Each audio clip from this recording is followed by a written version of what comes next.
करते हैं। हमको एक दृष्टांत याद है, एक अमीर आदमी, एक बड़ा आदमी, वो राज्य का एक बड़ा, उसको एक वो पुरस्कार मिलना था। उसने कहा मैं देश में जा रहा हूं, प्रदेश जा रहा हूं, मेरे को एक पुरस्कार मिलेगा, मैंने बहुत अच्छा काम करा है। उसने अपने जितने भी नौकर थे सबको बुलाया, एक को 5 तोड़े दिए, एक को 3 दिया, एक को 1 दिया। जिसको 5 दिया उसने कहा जब मैं वापस आऊंगा तुम उसको बढ़ाना, क्योंकि उसका काम था, बिजनेसमैन था वो बहुत बड़ा बिजनेसमैन था। जिसको 5 दिए उसने 10 बनाए। जब वो वापस आया उसने सबको बुलाया, सारे नौकरों को बुलाया, और जिसको 5 दिए थे उसने कहा मैंने राजा जी मैंने 10 बनाए। उसने कहा मैं तेरे को 10 राज्यों का अधिकारी बनाता हूं, धन्य है तू। जिसको 3 दिए थे उसने 6 बनाए। उसने कहा तूने कितने बनाए? उसने कहा 6 बनाए।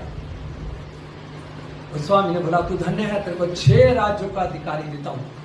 अंत में एक जिसको दिया था वो आया, उसने पूछा तूने कितने बनाए?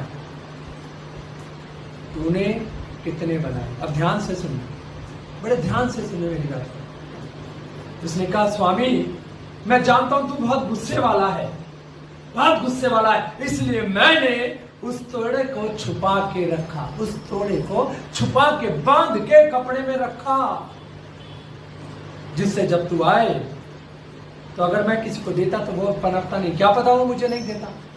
स्वामी बड़ा गुस्सा हुआ। उसने कहा तू मुझे जानता है मैं कितने गुस्से वाला हूं, मैं जहां नहीं बोता वहां से काटता हूं, मैं जिसको नहीं देता मैं उससे ले लेता हूं।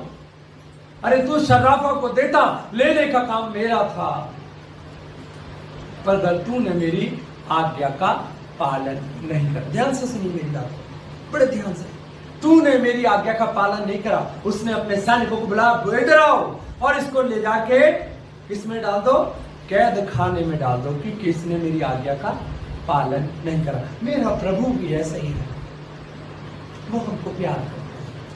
प्रभु का वचन कहता है जो मेरी भेड़ मेरी आवाज सुनती है, मेरे पीछे पीछे चलती है, वो ही मेरी भेड़ें हैं। वो ही जो नहीं सुनती वो मेरी भेड़ें नहीं है, जिसमें परमेश्वर का आत्मा नहीं। हमारे पास 2 ही आत्माएं, दुष्ट आत्मा और शुद्ध आत्मा। शुद्ध प्रभु यीशु मसीह की आत्मा जो हमको सही रास्तों के लिए गाइड करती है, प्रभु के पीछे पीछे चलने के लिए हमें गाइड करती है। यदि हम प्रभु की आज्ञा मानेंगे तो हम आशीषित होंगे। हालेलुया।